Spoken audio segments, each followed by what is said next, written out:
반갑습니다. 문향호 교무입니다. 자, 처음 뵙겠습니다. 아무 문제 없습니다. 그러면 지난번에도 봤는데 또 처음 본다고 또 이렇게 묻는 분도 계시고, 아무 문제 없다고 그러면 문제가 왜 없어? 나는 문제투성이야 라고 반문합니다. 그것은 이 현상의 얘기가 아니고 이 성품자리에서 하는 말이죠. 성품자리에서는 한 이름도 없고 형상도 없고 가고 오는 것도 없고 죽고 나는 것도 없고 부초와 중생도 없고 허무와 정멸도 없고 없다는 말도 없는 것이고 유도 아니고 무도 아닌 그 자리, 없고 없는 그 자리에서는 항상 처음 보는 거죠. 그리고 아무 문제 없습니다. 이 없는 자리의 바탕에서 이 현상을, 현실을 잘 개척하자는 것이 우리 공부의 큰 뜻이 아닌가, 저는 그렇게 해석합니다. 그래서 이것을 분리자성이라고 그러죠. 의두요목 보면 잘 수행하는 사람은 자성을 떠나지 않는다 하니 어떠한 것이 자성을 떠나지 않는 공부인가 라고 묻습니다. 결국 우리가 이 자성, 성품 자리를 알아야지 제대로 공부를 할 수 있다는 의미가 거기에 담겨 있죠. 자, 오늘 이 성품 자리를 체험하기라는 주제로 같이 공부를 하고자 합니다. 사실 이 성품 자리는 개구즉착이라, 입을 열면, 말로 하면 그릇된 자리다, 그 자리죠. 그러니까 사실은 언어도단의 입정처라 말로 할 수 없는 자리입니다. 그래서 대종사님께서 마지막 장이죠. 거기에 말씀하시기를 내가 이 자리를 너무 해석적으로만 이 법을 설해서 구미호가 될까 걱정이다 하면서 유도 아니고 무도 아닌 이 자리는 이 자리가 성품의 진체이니 사량으로 알려고 하지 말고 생각으로 헤아려서 알려고 하지 말고 관조로서 깨쳐오더라고 말씀하셨습니다. 관조가 뭡니까? 관하여 보고 비추는 자리죠. 그러니까는 생각이 끊어진 이 자리, 언어도단의 입정처인 이 자리, 일념이 생기기 이전 자리, 천지가 나누어지기 이전 자리, 분별성이 없는 자리죠. 성품과 정신과 마음 뜻에서 원리편 12장에서 정산중사님께서 성품은 본연의 체라고 하셨어요. 그리고 정신은 성품과 대등하나 영영한 감이 있다고 하셨죠. 그래서 마음은 성품에서 분별이 나타날 때가 마음이니까, 거꾸로 말하면 우리 그 마음에서 분별이 끊어진 자리가 성품자리라는 뜻이 거기에 숨어져 있습니다. 자, 그러니까 쉽게 말하면 생각 이전 자리야. 생각이 뚝 끊어지면, 지금 아무 생각이 없다면 나는 누굽니까? 자, 생각이 끊어진 사람이 어디 있나요? 사실 생각이 끊어진 사람 많이 있습니다. 그러니까 성인 말고 그 애기들 눈을 보면 어떻습니까? 그냥 아주 그냥 티 없이 맑고 맑죠. 왜 그런지 아세요? 생각이 없기 때문에 그렇습니다. 생각이 없기 때문에 애기들은 내가 애기를 바라보고 있으면 눈 마주치기 싫어가지고 애기가 눈 돌리는 거 본 적 있나요? 그런 적 없죠. 아무 생각이 없기 때문에 그런 천진한 천진불의 모습을 보이는 거죠. 우리도 그 아기와 같이 생각이 끊어지면 사실 그 자리가 성품 자리입니다. 그러니까 우리도 이미 다 할 수 있는데 사람들 간에 우리 눈 마주치는 거 다 부담스러워져. 눈 마주치라 그러면 막 눈이 어디 갈 곳을 잃어갖고 막 헤매요. 그래서 생각이 많으면 또 어떤 눈동자가 막 눈동자 굴러가는 소리가 난다 그러죠. 생각할 때 보면 눈동자가 막 돌아갑니다. 또 어떤 때 눈 마주치나요? 성인이 돼갖고 마주치는 경우 또 한 가지 있습니다. 언제인지 아세요? 이성 간에 서로 사랑할 때는 그냥 서로 눈 마주치고 마주 보면서 눈 들여다보면 어떻습니까? 상대방 눈 속에 자기 모습 들어있죠. 아, 네 눈 속에 나 있다 하면서 그런 때가 있죠. 근데 그것도 연애할 때 좋을 때지 나중에 결혼하면은 눈 안 마주칩니다. 각자 생각이 많고 이제 그러기 때문에 그러는 건데, 자, 이 성품 자리에 대해서 아주 아름다운 이야기가 하나 있습니다. 수신결 5장에 나오는 바라제의 존재와 이견왕의 대화 장면이 나오는데 아시는지 모르겠습니다. 이견왕이 묻습니다. 왕이 바라제 존자에게 묻습니다. 성품이 어느 곳에 있습니까? 라고 물어요. 그러니까 바라문 존자 대답합니다. 작용하는 데 있습니다. 자, 성품은 작용하는 데 있다. 성제작용, 한자로 하면 성제작용이라고 하는데, 근데 무엇이 작용하기에 나는 지금 보지 못합니까? 라고 물으니까 바라제 존자 대답합니다. 지금도 작용을 하고 있습니다. 그런데 왕이 작용을 하고 있건만 스스로 보지 못합니다. 그러니까 깜짝 놀라면서 그러면 내게도 있습니까? 물으니까 네, 왕이 작용하면 불성 아님이 없습니다. 모든 것이 다 불성의 나타남입니다. 그런데 작용하지 않으면 그 채자리도 보기 어렵습니다. 라고 대답을 합니다. 그러면 작용할 때는 몇 군데로 출현합니까? 그러니까 출현할 때는 8군데로 출현합니다. 태중에 엄마 이 뱃속에 있을 때는 몸이요. 세상에 처하면 사람이요. 자, 이거는 그러니까 존재 방식이죠. 그러면 이제 실제 작용하는 거는 8가지 중에서도 6가지 우리가 잘 아는 육군에 들어있다는 말씀을 합니다. 자, 귀에 있어서는 듣는 것이요. 눈에 있어서는 보는 것이요. 코에 있어서는 냄새 맡는 것이요. 혀에 있어서는 말하는 것이요. 손에 있어서는 잡는 것이요. 발에 있어서는 걸어 다니는 것입니다. 이렇게 대답합니다. 이렇게 6가지 안이비설 신의 얘기를 하면 바로 떠오르는 게 있죠.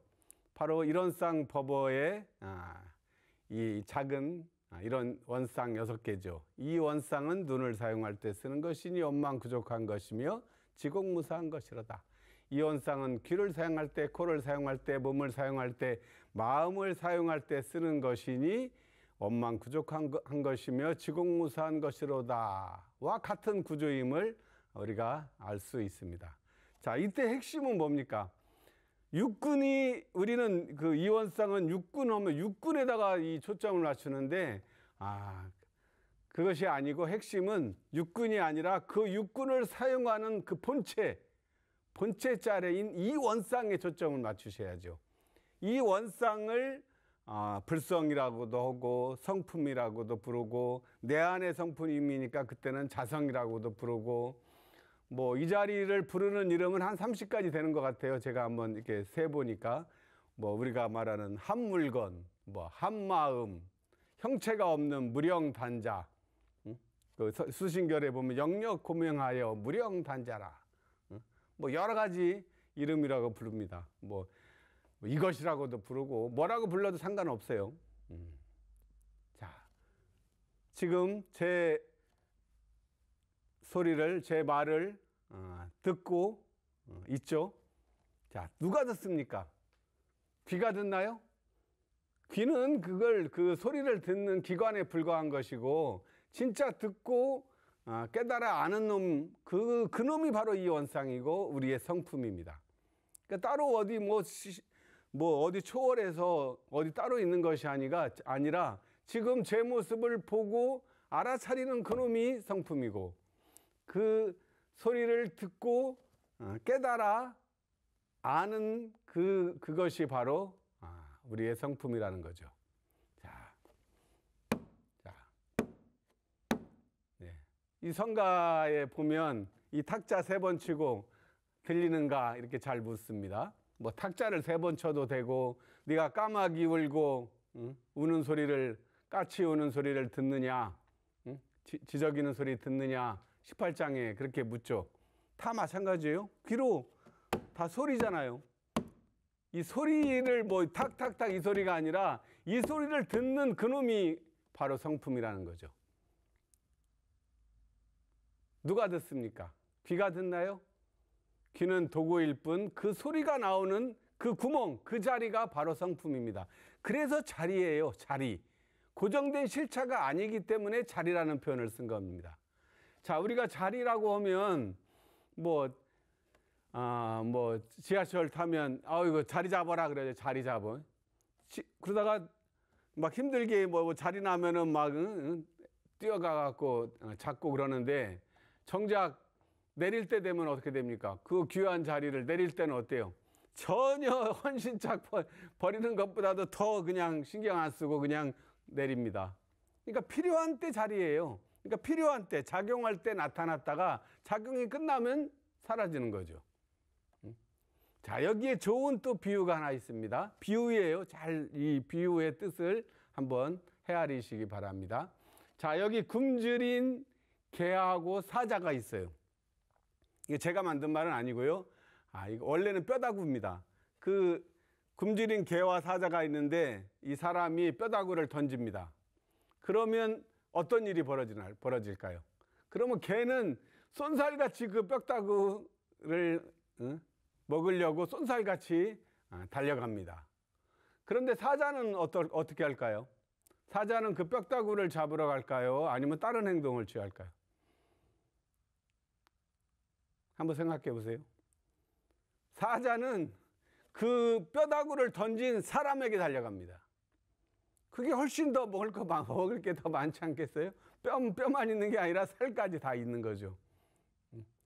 자, 심지는 원래 요란함이 없건만은 경계를 따라 있어지나니 그 요란함을 얻게 하는 것으로서 자성에 정을 세우는데, 자, 아까 개와 같은 유형은 경계만 따라다니겠죠. 근데 사자는 그 심지 자리를 바로 갈 거 아닙니까? 그 성품 자리로 바로 돌아가는 거죠. 자, 여기 중요한 거예요.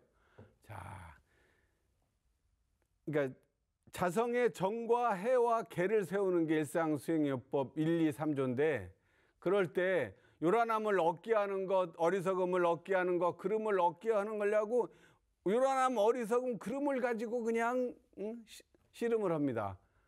근데 그것은 오염수입니다. 막바로 자성 자리로 가야죠. 생각이 끊어진 자리로 가면 요란함은 저절로 사라지고 어리석음도 사라지고 그름도 사라지는 이치가 거기에 있죠. 자, 우리가 사자우를 토한다고 그럴 때 그 사자, 그 사람에게 달려드는 그 본질을 직지인심이라고 그러죠. 막바로 이 본질로 뛰어드는 직지인심. 선종의 그 화두가 그래서 직지인심이에요. 그래서 견성성불이죠. 그 얘기가 바로 이 성품을 얘기를 합니다. 자, 이미 사실은 체험하셨죠? 자, 다시 한번 또 강조합니다. 자, 제 얼굴을 한번 보십시오. 자, 또 저를 볼 때 우리가 한번 보세요 그러면 제 얼굴만 봅니다. 근데 사실은 어떻습니까? 저는 나타난 것은 이만큼이고 제가 나타나기 이전에 이 뒤에 배경, 이 보이지 않는 빈자리까지 보셨나요? 우리가 불단을 한번 보세요 그러면 이런 상만 봅니다. 근데 어때요? 사실은 이런 상의 본질은 이 형상이 있는 노란 그 틀이 아니고 그 틀 너머에 있는 빈 공간을 보라는 것이죠. 성품은 바로 그런 것입니다. 숲과 나무가 있다 그러면 나무가 모여있는 것이 숲이죠. 숲이 뭐 따로 처음부터 숲이라는 게 아니라 나무가 이렇게 많이 모여 있으면 그것을 숲이라고 그래요. 그러니까 성품은 숲에 가깝죠. 그 나무는 그 경계에 가까워요. 그래서 숲과 나무를 동시에 보라는 것이죠. 그걸 쌍차 쌍조의 논리라고 보통 얘기를 합니다. 자, 그 다음에 두 번째 이야기입니다. 수신계열 4장에 있는 말씀 또 한번 인용해 보겠습니다. 자, 불성이 현재 이 몸에 있다고 하는데 나는 왜 불성을 보지 못합니까? 이게 뭐 이견왕의 문제만이 아니겠죠. 내 문제라고 한번 생각해 보세요. 아, 불성이 내 안에 있다는데 왜 나는 불성을 못 보나요? 자, 답합니다. 내 몸 가운데 있지만 네가 스스로 보지 못하는 거예요. 늘 같이 하고 있는데 떠난 적이 한 번도 없어. 고금을 통리하고 예나 지금이나 시공을 초월해서 늘 한 번도 너를 떠난 적이 없는데 내가 알아주질 않은 거죠. 그래서 배고프면은 배고픈 줄 아는 놈이 누구예요? 목마르면 목마른 줄 아는 놈이 누구냐고. 추우면 추운 줄 아는 놈이 누구예요? 더우면 더운 줄 아는 놈이 누구예요? 화가 나면 성도 내는 놈이 누구예요? 기뻐하면 기쁜 일이 있으면 기뻐하는 놈은 또 어떤 물건이에요? 형상이 없어요. 형상은 없는데 역력히 홀로 밝은 그 자리. 자, 한자로 하면 역력 고명 무령단자. 멋있지 않습니까? 역력해요. 홀로 비춰. 그 밤하늘의 그 달이 다 세상 만물이 잠들어도 그 홀로 비추고 있는 그 마음달 생각이 나지 않습니까? 무령단자, 형체가 없는 그놈이에요. 그 자리가 곧 자성입니다. 네. 자, 또 이해 못하시는 분들을 위해서 또 팁을 또 드리겠습니다. 수신결 14장에 있는 말씀입니다. 자, 눈은 세상 만물을 다 볼 수 있죠. 이 눈을 통해서 다 볼 수 있어요. 근데 딱 하나는 볼 수 없어. 딱 하나. 어디를 못 볼까요? 세상 만물을 다 보는 자기 눈은 볼 수가 없습니다. 아, 그건 아이러니하죠? 근데 내 눈을 내가 볼 수가 없네. 그래서 내가 보이지 않는다고 그래서 내 눈이 없네 라고 말하는 사람 있나요? 그러지 않죠? 왜 그러지 않아요? 보이진 않지만 눈이 있어서 내가 세상 만물을 보는 것 자체가 눈이 있는 거죠. 그러니까 눈이 없는 줄, 잃지 않은 줄만 알면 그 눈이 내가 있는 것을 확인할 수 있는 것이죠. 자, 그래서 우리 교당의 그 유무념, 공동 유무념 중에 하나가 얼굴 표정 알아차리는 거예요. 자기 얼굴 표정 알아차릴 수 있습니까? 안 보이죠. 거울을 보지 않는 한 자기 얼굴 표정이 안 보입니다. 근데 어때요? 이 이치를 알면 자기 얼굴 표정도 알아차려집니다. 그래서 이 얼굴 표정이 성품의 드러남이라고 앞으로는 생각하십시오. 우리 자성도 마찬가지예요. 그래서 수신결에서 보조국사가 했던 아주 유명한 말이 단지불회라고 그래. 다만 알아라. 뭐를? 불회. 아니 불자 모을 회자. 만날 회자. 다만 알지 못한 줄만 알면 저절로 드러나. 성품을 뭐 찾으려고 애를 쓸 필요가 없어요. 본래부터 있었던 거니까 내가 그거를 있었는데 알지 못했구나. 배고프면 배고픈 줄 알고, 더우면 더운 줄 알고, 기쁘면 기쁜 줄 알고, 추우면 추운 줄 알고, 알아차리고 있는, 소리가 들리면 소리가 들리는 줄 알고, 보면 보이는 줄 아는 그놈을 한 번도 관심을 안 가졌을 뿐이라는 거죠. 그러면 내가 알아차리기만 하면 이제 저절로 드러나는 거예요. 자, 이것을 그 선두법문에서는 대흥사님께서 성품자리 얘기하시면서 없고 없는 자리야 유도 아니요 무도 아닌 그것이나 그 중에서 그 있는 것이 무의와 자동으로 생겨난다고 그랬어요. 무의화가 뭐예요? 뭘 억지로 인유 꾸미지 않아도 저절로 생겨나는 거죠. 자, 이 말을 어렵게 생각할 게 아니라 아까 보면 보는 줄 저절로 알아차리고, 소리가 들리면 소리가 들리는 줄 알아차리고, 배고프면 배고픈 줄 저절로 알아차리는 그놈이 저절로 된 거죠.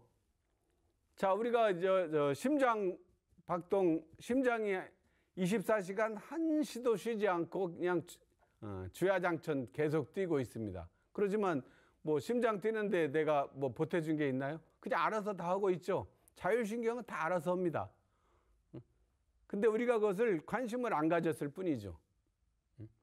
자동이에요. 무의와 자동이에요. 이게 다 성품자리에 가 있어서 성품이 만법의 그래서 사은의 본원이죠. 천지 만물의 근본자리라는 거죠. 모든 만물이 여기서부터 나오는 거란 말이에요. 자, 그래서 이 단지 불해를 이 현대어로 잘 해석해서 써먹은 사람이 그 숭산행원 스님이에요. 자, 이분이 이제 그 수덕사의 문중인데, 수덕사 문중은 이 보주의 수신결을 아주 강조합니다. 그래서 숭산 스님이 이 단지 불해를 자기 스승인 고봉선사한테 배워가지고 이제 미국에 갔어요. 그래서 미국 애들한테 이 자리를 설명을 해야 되는데, 영어가 짧아. 우선 짧아서 설명할 길이 없어. 그리고 이 자리를 또 개구죽착이라, 입을 열면 틀리는 자리라, 그걸 말로 해도 또 이상한 자리잖아요. 그래서 야, 이거 단지 불해를 영어로 해석을 할 때, 야, 이거 오직 모를 뿐이니까, 오직, only, 모를 뿐, don't know, only don't know 인 거죠. 오직 모를 뿐.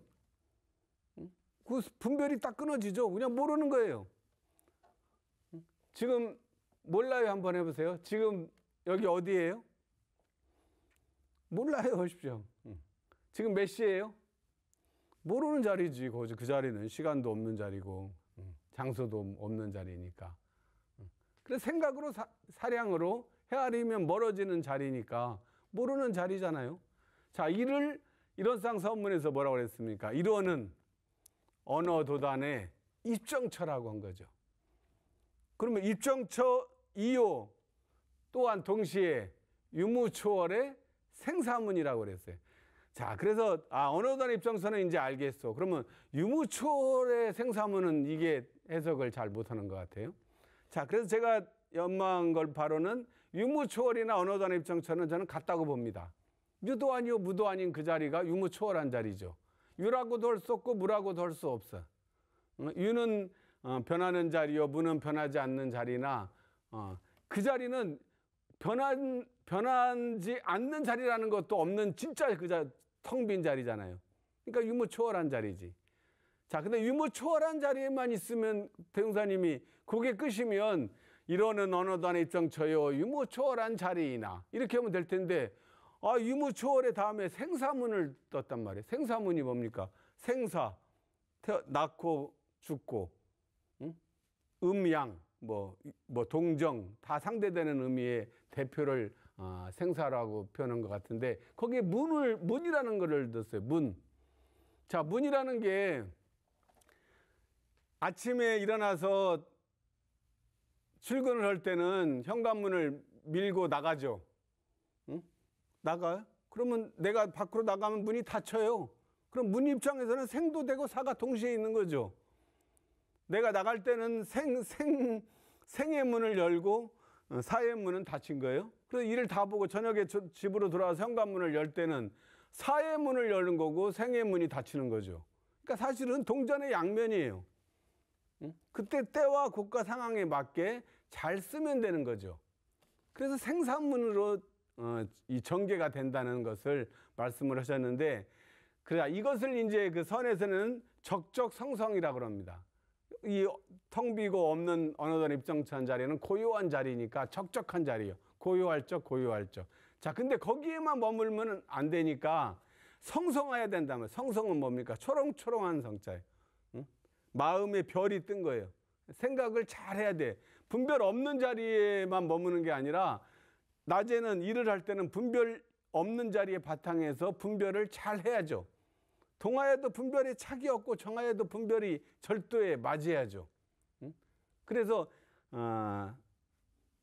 시간이 많이 이제 지난, 우주는 이제 그 우주가 성주 계공으로 변화하고 만물은 생로병사를 따라 육도와 사생으로 변화하고 1월은 왕래하여 주야를 변화시키는데, 자, 이것을 이해하기 위해서 입정의 노래는 아까 언어도단의 입정처 자리는 다 알 것 같아요. 자, 그래서 주산종사님께서 했던 그 성가가 있어요. 가는 맘 잡아매고 오는 맘 안 받으니 오도가도 없는 마음 일념주착되었도다. 원래 원문은 일념주착이에요. 자, 가는 마음은, 나가는 마음은 딱 못 나가게 잡아매. 오는 마음, 그러니까 쉽게 말해 생각이에요. 나가려는 생각을 잡아매고 오는 생각을 안 받아.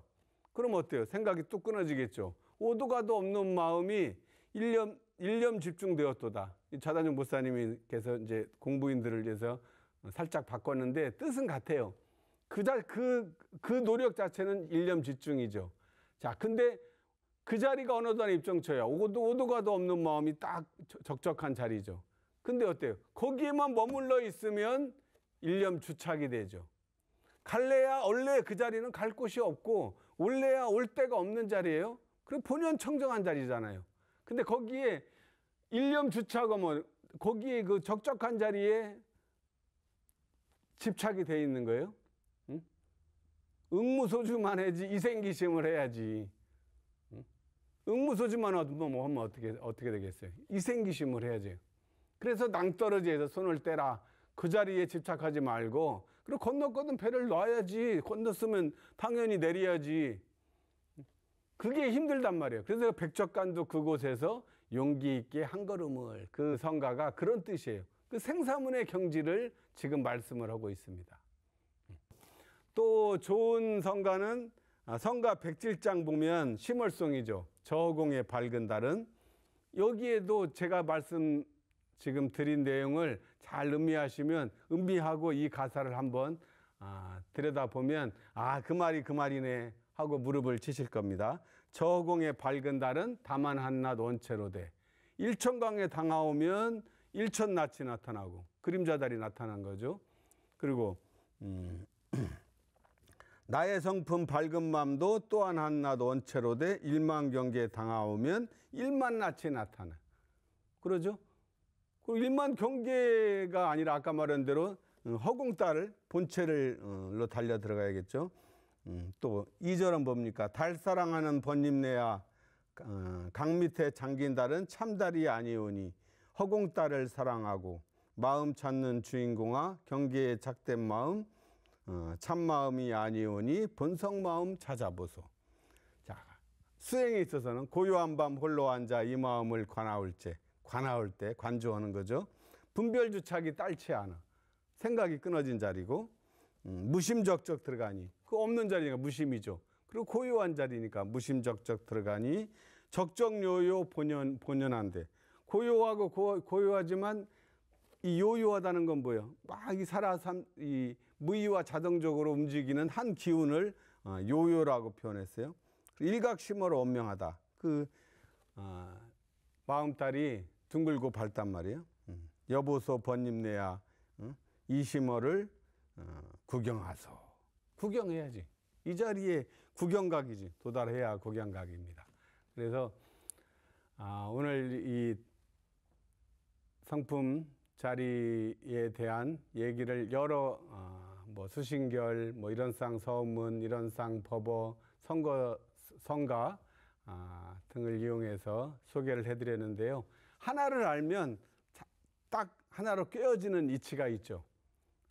이 이치를 알아서 이 성품을 자리를 보는 것을 견성이라고 하고 일단 봐야 됩니다. 성품을 일단 봐야 그 다음에 이제 기를 수가 있는 거죠. 기준을 정할 수 있으니까. 그리고 그것을 잘 거느리는 것을 솔성이라고 우리가 얘기를 하고 있습니다. 그래서 일상수행이요법 자성의 정의계를 잘 세우고 의두의목 14조의 자성을 떠나지 않는 분리자성의 공부를 우리가 해나가기를 축원드리겠습니다. 감사합니다.